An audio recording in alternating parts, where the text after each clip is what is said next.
Everybody, Stan Efferding here, founder of The Vertical Diet, and I am with Damon McCune, co-author of The Vertical Diet. And we've got a very special guest today, our very favorite person, mine, one I've been following for years, Greg Nuckols. Hello, Greg. How are you? Doing well. How are you guys? Thanks for having me on. Yeah, hey, it's our pleasure. This goes back many years. I've been stalking you since you were making little Facebook posts probably 4 or 5 years ago. And just everything that you would put out was such great information, so practical.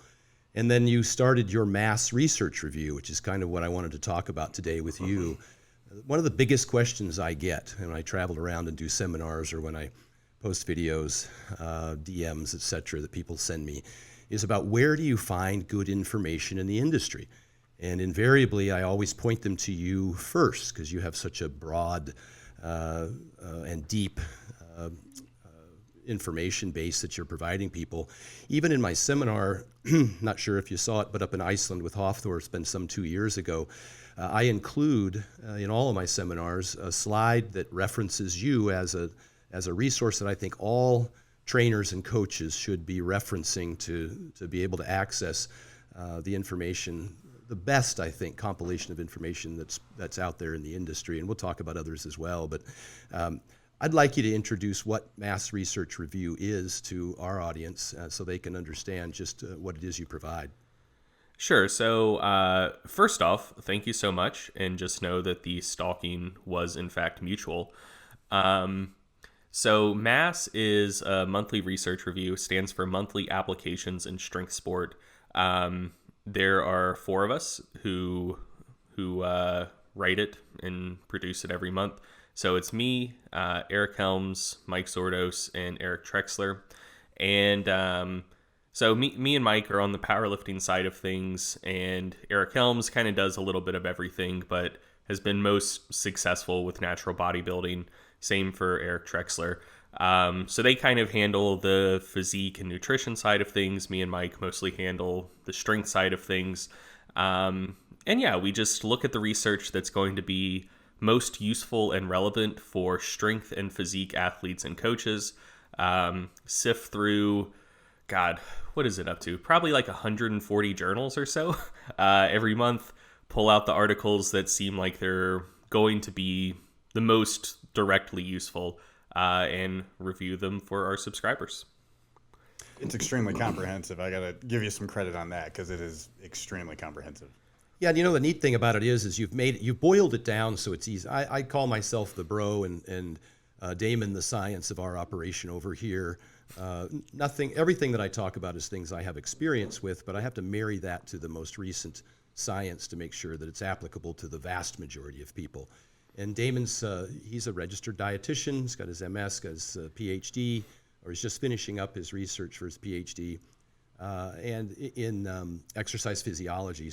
And he was an instructor at UNLV, and so he's got a lot of experience. And he and I got together some time ago, about a year and a half ago, to make sure that we attached all of the necessary science to the information that we put out with the Vertical Diet. And a lot of the stuff that I do in the Vertical Diet is introducing people like yourself to my readers to show them where I think the best resources of information are. And so I link your articles, your mass research review, as well as some other folks in the industry that I think are pretty highly regarded and level-headed. One of the things I like mostly about what you do is you're so pragmatic that you don't dive into conspiracy theories or get too carried away with any single thing that just doesn't show benefit. And that's what's really important, that you've, I think, over time, acknowledge that as the research develops, sometimes you change your opinion. I think that's great as well, that you're not locked into some specific dogma.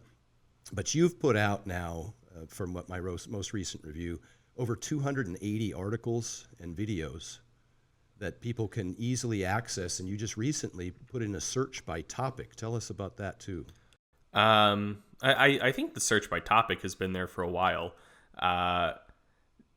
I'm not totally sure. My wife is the one who manages the actual website and back-end tech stuff. But yeah, the total mass archive is pretty big. There's, I think, about 3,000 pages of content in total. I should know these numbers right off the top of my head, but I don't know, something like 60 hours of video, give or take. So yeah, I mean, there's a lot in there, and we've tried to make it reasonably easy to find. Like there is a search functionality on the member site, so it won't be like, oh, there was an article about blood flow restriction that I read last year. Let's just, click through a dozen issues and try to find it. Yeah, I don't know. Hey, Damon, what is your dissertation research going to be on, or what is it on? I'm looking at carbohydrate manipulation on resistance training. So the concept came from, there's a lot of research out there on carbohydrate recommendations for endurance training, down to the gram per kilogram, but there doesn't seem to be a whole lot of information or research done on the strength side of things. So tried to take some of the common approaches for carbohydrate use in endurance athletes and carry it over to see if it would work in strength training. Sweet. And so doing a series of 3 studies and using squat. So that's the other thing, is that a lot of people that are looking at research in the strength community aren't necessarily using that movement. They're either using a bench press or a leg press or something that's really easy to get in the lab. Or isokinetic knee extensions. Right, which don't really tell you a whole lot, right? So, yeah. So what we did, and you're well aware, in endurance as well as in strength, there's a whole spectrum of differences in how you train. So a lot of the other strength research is done on a lower rep, higher 1 rep max, or it's on a 1 rep max performance. And so I wanted to look at more of a normal, quote unquote, normal training session. So I have them doing 5 sets. I standardize the weight, so everybody's using the same weight, and it puts them below about 75% of their 1RM because they're doing at least 10 reps. So first 3 sets, they do 10 reps. The last 2 sets, they go until they aren't comfortable doing another full rep, so till quote-unquote failure. And so we manipulated the carbohydrate they received. And so in the first 2 studies, they actually drank a beverage. They came in fasted, and then they drank a beverage. And it was to see the difference between water, Crystal Light, and essentially the concentration of Gatorade using the 2-to-1 glucose fructose solution.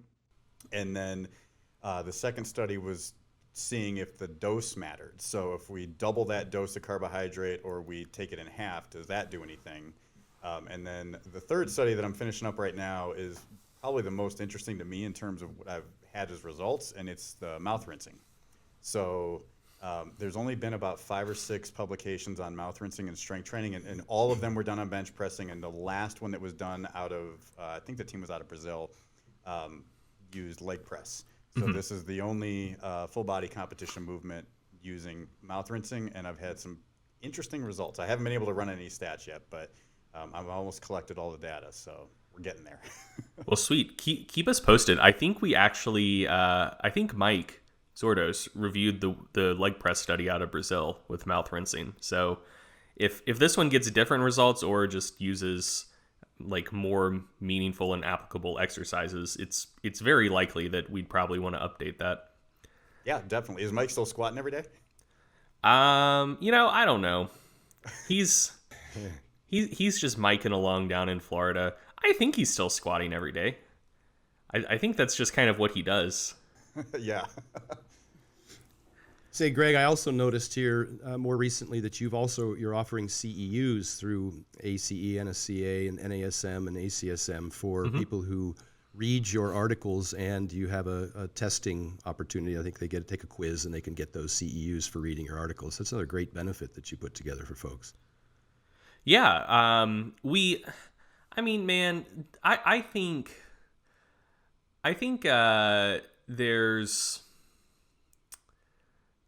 I think it's good that continuing education is expected of trainers to keep their qualifications. But I also think that there's a bit of the CEU market that's like almost a racket.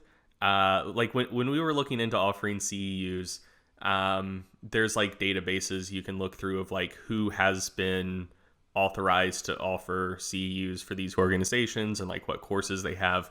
And I was looking through a lot of them, and a lot of them just kind of seem like just people finding, that little like niche in the system of like, well, people are going to have to recertify. So like let's just put a lot of low quality courses on the market, and if we can get them approved, we can then run ads to trainers and like whatever. So I'm definitely not saying that about all CEU providers, but I kind of got the feel that that's a thing. And talking to trainers, like that's a common experience I've heard. Like, yeah, these people were coming to town, they were doing something for CEUs. I went to it. It was a complete waste of time. And so like we surveyed our audience, and I think like 45-ish% of our subscribers are either personal trainers or coaches, have some sort of certification. The other 55% are just, athletes who want to stay up to research or stay up to date on the research for their own purposes. But, since about half of our subscribers were people who were going to need to recertify at some point, we figured, well, screw it. Like they're already paying us for information. We may as well give something back to them and let them get some CEUs out of this and not have to pay extra. Just because some trainers do really well for themselves, but the median income for a trainer in the US, last time I checked, was something like $18,000-$19,000 a year. Like it's not much. So most trainers are out there struggling, and if we could help them get some CEUs without having to pay anything extra, just get them for a product that they're already subscribed to, we just figured that was an easy way for us to give back to people and save them some money in the process. No, that's great. That's awesome. What I've found a lot of trainers is they feel as though they don't have enough knowledge because they see how many great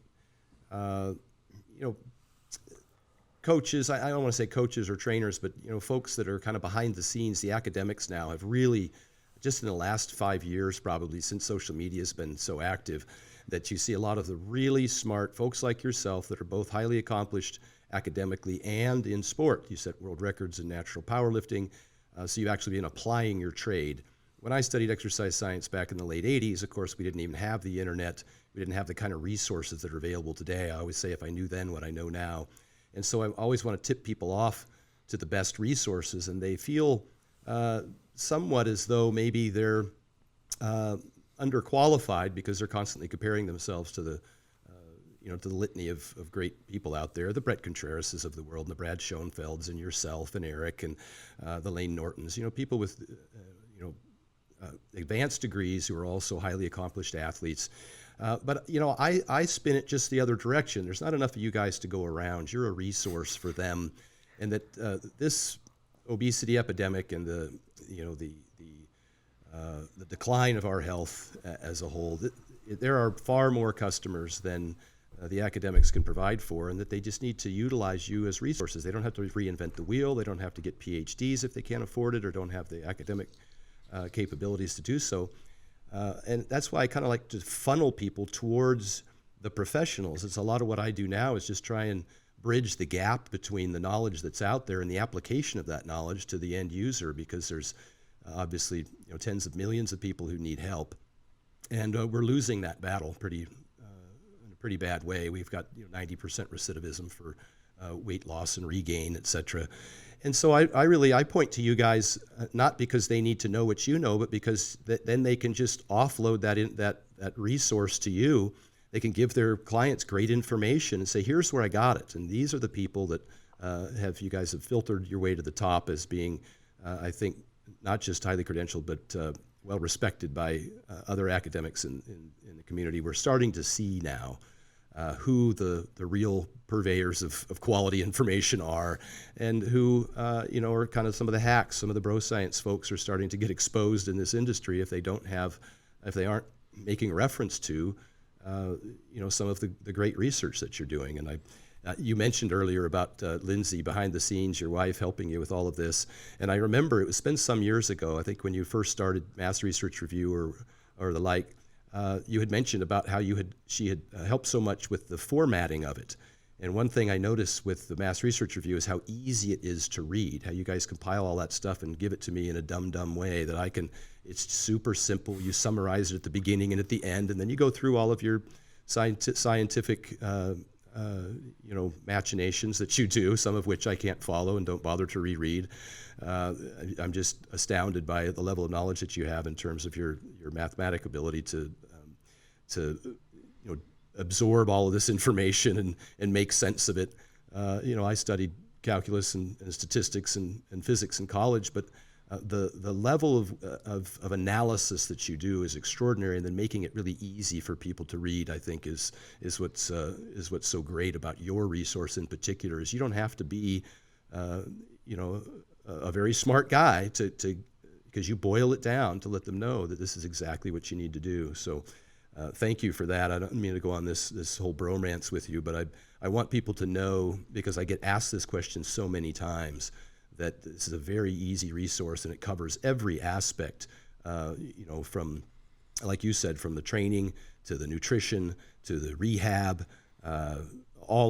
every single, I think, topic that arises, whether popular or not. You guys covered the game changers recently and talked about, vegetarian diets versus meat-based diets, and you have articles on how vegans and vegetarians can better optimize their performance. And so you don't take a side, you're just trying to fetter through the information that's out there and give it to people in a way they can use it. So I don't know if there's a question there, but I wanted to give kudos to Lindsay for all of her contribution and say that on our end, the reader's end, that you guys have made this thing so incredibly easy to read and to absorb so much information that's actually practical for our clients. So thank you. Yeah, I mean, Lindsay's great. We would not be where we are today without her. So a lot of the expertise she brings to the table is marketing related. I have a reasonable idea of how many subscribers the other research reviews out there have relative to, how large the constituent members, social media followings are and whatnot, how big their imprint on the industry is. And I mean, I think we're doing considerably better than them, even though a lot of them are backed by people who have larger followings than the four people behind Mass. And a lot of that is due to Lindsay being really good at marketing. But a lot of those things you mentioned, so there's a fair amount of research and science that goes into our product behind the scenes that a lot of people wouldn't notice. So you mentioned that it's easy to read, and you mentioned how some of the sections are laid out. One thing that I think a lot of people in exercise science and nutrition research don't look at is the research that's out there on learning and information retention. Because theoretically, if you're trying to educate people about stuff, you want them to be able to easily consume that information and retain it reasonably well. And there's research out there on learning, because, when kids go through school, you don't want to just talk to them for 6 hours a day and hope it sticks. You want the most information possible to stick, to use that time the most effectively. And so there's a fair amount of research on that stuff. And so, when we, the way Mass articles are laid out and the way most Stronger by Science articles are laid out is we'll have key points at the beginning, and then a longer article that gets into those things and explains them more in depth. And then we essentially restate the key points at the end, but slightly different. And that's a very, very simple thing. But the main things we want people to get out of each article, we're saying them, first thing when you open it up. So that frames everything else. And oh, these are the important things to look out for when I'm reading. Then you read the in-depth version, and then you get a restatement of it at the end. And so something as simple as that, it helps with retention, and adding that stuff at the beginning and end, maybe adds 100 words total to the document. But it's going to help substantially with retention. And then as far as easy to read stuff goes, is there's a lot of research on typography and what fonts are the most readable, how what type of line spacing is the most readable, et cetera. And so that helps with how quickly people read and also how well they retain the information. And so a lot of that stuff is what Lindsay's bringing to the table. And it's not something that most people would really think about, like they may pull up the PDF and notice like, oh, this looks really nice, but they're not going to be thinking like, oh, that's a sans serif font with appropriate line spacing, which is optimal for reading and retention. Like that's not stuff that's going to click with people, but it is something that helps make sure people do actually, learn and retain the information better. So yeah, I don't think many other people out there, a ton of other people out there in other industries know that stuff and worry about it, but I don't think many other people in fitness worry about stuff like that. And so I think it helps with user experience.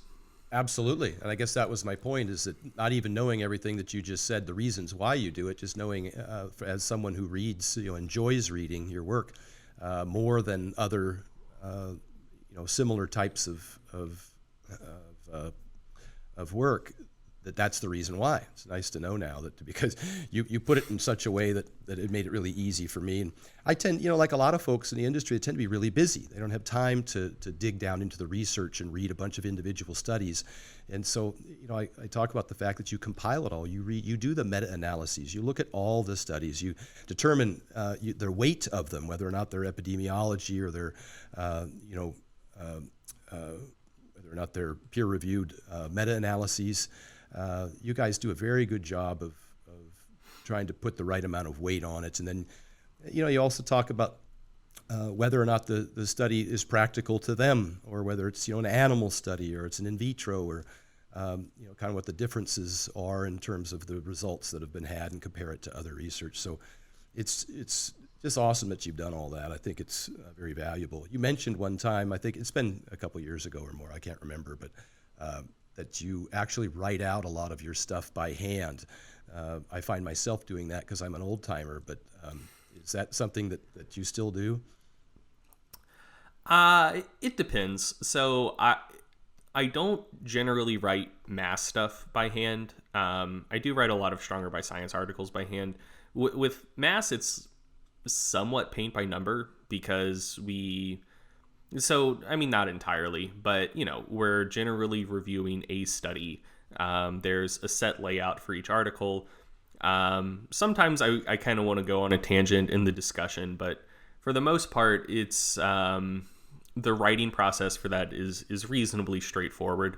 With Stronger by Science articles, generally I just have a general topic I want to talk about, but I have no idea where the article is going to go.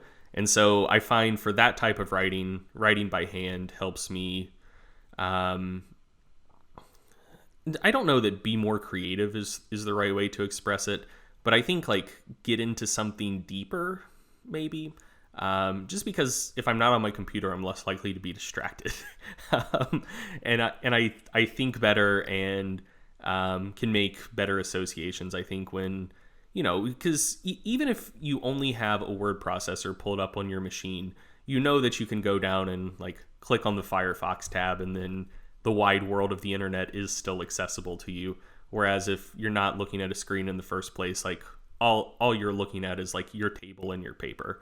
So yeah, I have different writing processes for different kinds of writing. Yeah. You also, just so folks know, we're not trying to sell something here. You have the Mass membership that I've been a part of, and is that still right around $30 a month? Yeah. So it's generally $29 a month. Whenever a new issue is released, so on the 1st and 2nd of the month, it's discounted to $25. Just if people want to get a better deal. Also, around Christmas time each year, it seems that you offer a lifetime membership, which I eventually jumped into myself, which was an extraordinary deal when you look at the length of time that I've been subscribing and anticipate subscribing. So that's another opportunity. But also, in addition to that, you guys put out more free information than anybody I've seen in the industry. Really quality. Your definitive guide to squatting, benching, and deadlifting is extraordinary and very lengthy and detailed. People could learn a lot. I used to just scroll through your Facebook page and look at every post you made or every reference to an article you made and read it. And it's an extraordinary amount of information they can get just for free as well, just by getting onto your site and looking through. Eric has published dozens of articles that are fantastic as well on nutrition with his that's on your site and linked. So I think it's fantastic what you do there. Well, thanks, man. I was going to say that that you also enjoy the respect of your peers in the industry, as I've gone on and on about today, and I've noticed that a lot of them will also refer. I see them commenting on your posts and your site, and that's, I think, probably got to be one of the most rewarding things to know, that everybody, it seems, is looking at you and to you for information. And sharing it. I see it all around. And so, who are some of the people in the industry? When I recommend you as a resource, I recommend a host of other people. But I wanted to know, who are some of the people in the industry that you also recommend, in addition to the ones that are already within your mass research review? So I'm glad you gave that caveat, actually, because a lot of the people whose work I liked, I now work with, which was purposeful. So, I liked and respected Eric Helms' work for a long time.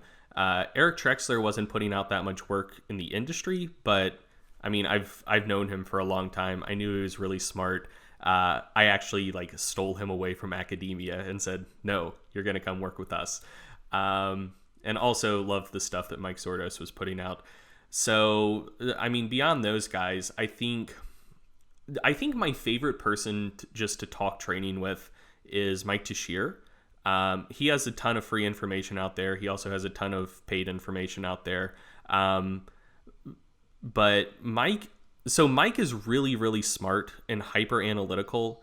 And I always find it really valuable to talk to him, because I think our brains work in similar ways, but we approach things from completely different perspectives. So Mike, I think, respects science, but doesn't really take the time to read that many articles for himself.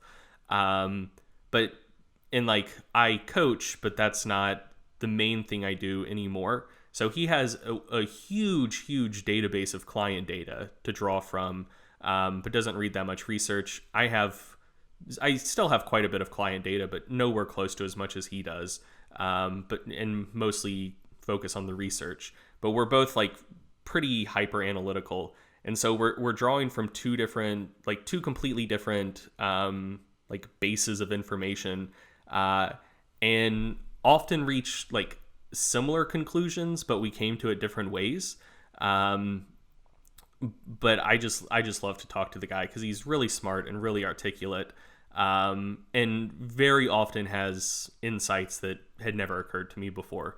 So love Mike Teixeira. Yeah, let me comment really quickly on Mike as well, because I've been following him for years. One of the things that I like to look at is, I think everybody should have a coach. Even coaches should have a coach. And whether it be just for nutrition or just for training or even for their business, to improve their business. Of course, I reached out to Damon much the same way that you did to your team, because he's engrossed in academia. He's almost finished with his MBA, as well as all the other degrees that he has. The list of he's almost got an alphabet after his name. But Mike's been coaching some of the people who I think are some really smart people in the industry. I think he works with Jordan Fagenbaum and Austin Baraki at Barbell Medicine, and a host of. So that's kind of, to me, that's the pinnacle, when you've got a really bright person like yourself, or the Barbell Medicine folks reaching out to someone like Mike Teixeira. That kind of tells you he's a whole nother level. So I just wanted to throw that in there before you continue. Yeah, absolutely. So Mike's great. Man,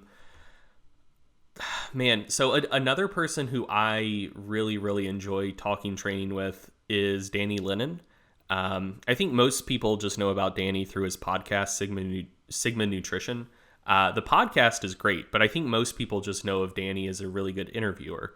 But the thing about being a good interviewer is you need to have a pretty good handle on the stuff that you're interviewing someone about to be able to ask good questions.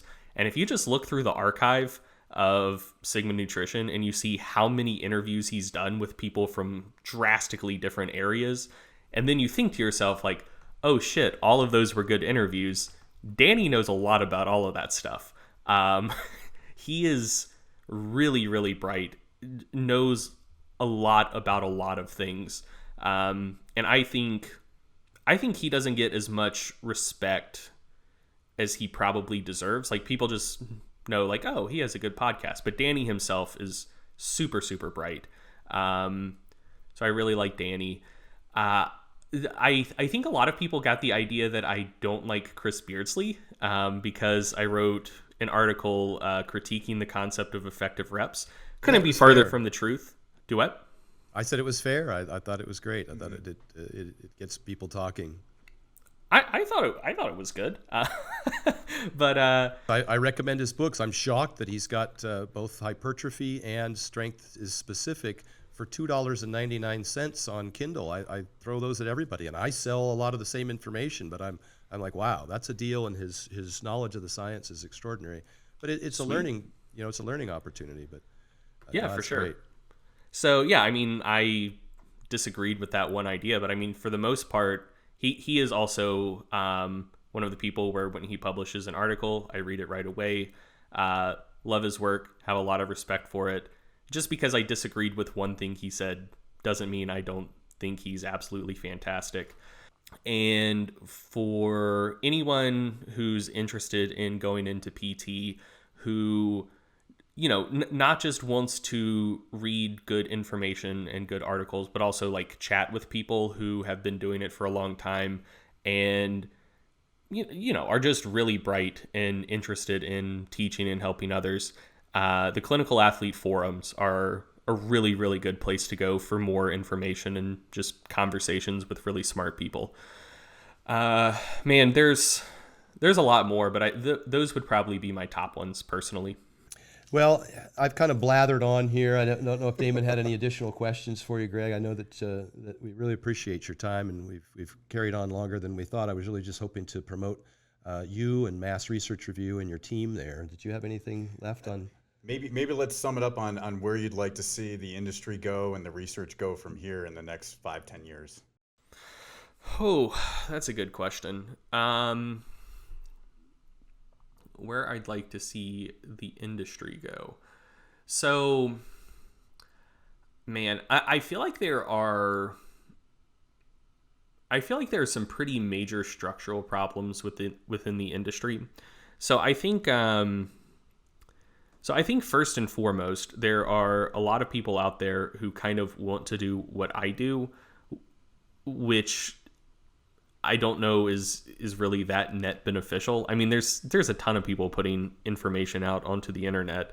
Ultimately, I think when you look at society, what we need is a lot of people who are really good trainers, because there's a lot of people out there who really need to get stronger, really need to lose weight, really need to get healthier. And you're going to get that better from someone who you're working with in person, who is competent and cares about you and knows what they're doing, than you will, I think, from an online coach, and certainly more than you will just from reading articles on the internet. There are some people who for sure. And so I think we need a lot of really good, competent personal trainers. And I mean, I would assume personal trainers listening to this podcast are, you're doing this to learn more, continue your education. You probably actually give a shit about things. I would assume you're good. I would assume, I'm not assuming. Most trainers out there really aren't very good. And I think there's a lot of reasons for that. One is the barriers to entry are really low. Two is, like we talked about before, the pay isn't great. And, within a capitalist economy, like generally people are going to gravitate, at least to some degree, towards the best paying job that they can get given their intelligence and abilities, etc. And so like there are absolutely a fair amount of like smart, capable people who are just really passionate about this stuff and go into personal training. But I think that overall, mainly due to levels of pay, and then also like I think societal stigma as well. Like I know a lot of people, when they heard I was going into the fitness industry, they were like, what the fuck, Greg? Like that seems like a waste of your talents. I'm like, yeah, fuck you, man. It's going to be fun. But yeah, so I think a combination of poor pay and kind of bad societal stigma kind of lowers the average quality of trainer one could expect getting into the industry. And so I think in some way, shape, or form, we need to figure out a way just to entice more people and more like highly skilled, passionate people to get into personal training in the first place. I'm not totally sure how you go about doing that, if I'm going to be entirely honest. So there's the whole should we have licensure debate or not, which relates more broadly to does personal training become an allied health profession? I think you could make a reasonable argument for that because, not if you're talking about like training bodybuilders so much, but if you're talking about training gym pop, I think personal training is to some degree at least preventative medicine. So I think you could make a case for it becoming an allied health profession, and then personal trainers being able to accept insurance as an allied health provider, which I think would be able to start increasing pay, and then also how personal trainers are thought of within society, and that may start making shifts. But then, of course, there would be some consequences of that as well, because if we went the licensure route, then there would be higher barriers to entry. Some people who are currently in the industry but underqualified would be forced out or forced to go back to school and spend a bunch of money to keep doing what they were already doing competently. So like that wouldn't be without downsides either.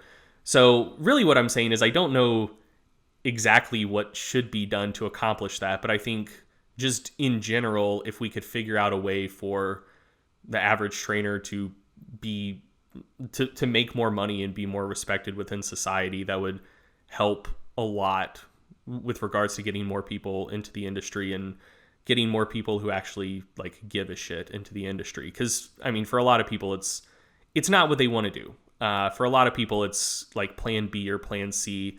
If you look at the average amount of time someone spends as a personal trainer, it's less than 2 years. I think for a lot of people, it's just something they do in between what they view as real jobs. It's like, well, I got laid off. I can get a training cert within a weekend. I'll train people for a little while. And then once the type of job I actually want opens up, I'm going to get the fuck out of here. So we need to figure out a way that doesn't become one of the main ways people get into the industry, So anyway, I feel like that's kind of a bad answer. No, it's a great it's answer. great. You concluded exactly where we started. People reach out to us all the time, whether it's at seminars or via DMs, wanting to find out how they can become better trainers and where they can get information to help them do that. And that's why we had you on today. I wanted them to know that your resource exists and they can have all of the information that they need. They don't have to get a PhD or a master's degree or be a world-renowned expert on any particular topic or spend dozens and dozens of hours each week pouring through literature like you do. You've done it for the work for them. So I think what you said is exactly what we think it needs to be done. We've looked at the research as well that clinicians are very poor at getting success with clients. That it's the people on the front lines. It's the trainers that are out there. They just need a little better information. The most challenging thing with training folks is the recidivism. We talked earlier about physical therapists and chiropractors. Most people, when they get an injury, it's going to heal spontaneously within 60 to 90 days. And so they have about a 90% success rate from everybody that walks through the door, whether they do anything or not. And we have about a 90% failure rate for anybody who walks through the door for a weight loss program, and we get them started on some exercise and a diet program, and most of them fail. And whether that's 70 or 90 kind of depends on who you ask, but the fact of the matter is that it's kind of discouraging. It does lead to job security. Everybody's a client everywhere you go, whether at the gas station, the grocery store, or the restaurant. Everybody you bump into wants to improve their fitness or their health, their body composition, their energy levels. And these people on the front lines are the ones that are best able and equipped, maybe not equipped, but best able. They're in the position to get the best results if they're actually touching the client. One thing that we suggest is that they train 2 clients for that given hour, and that way they can optimize their income. Some great trainers, the gyms I travel around to, the ones that make the most money, train more than 1 client at any given hour, some up to 3, maybe 4 clients in a given hour if they're very good and can keep them engaged. And they make a hell of a living. They've quit academia. They've quit.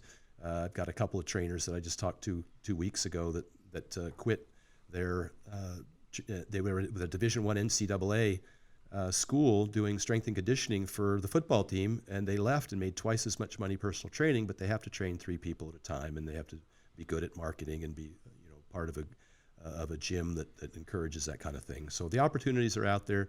Kind of back to where you finished off and we started.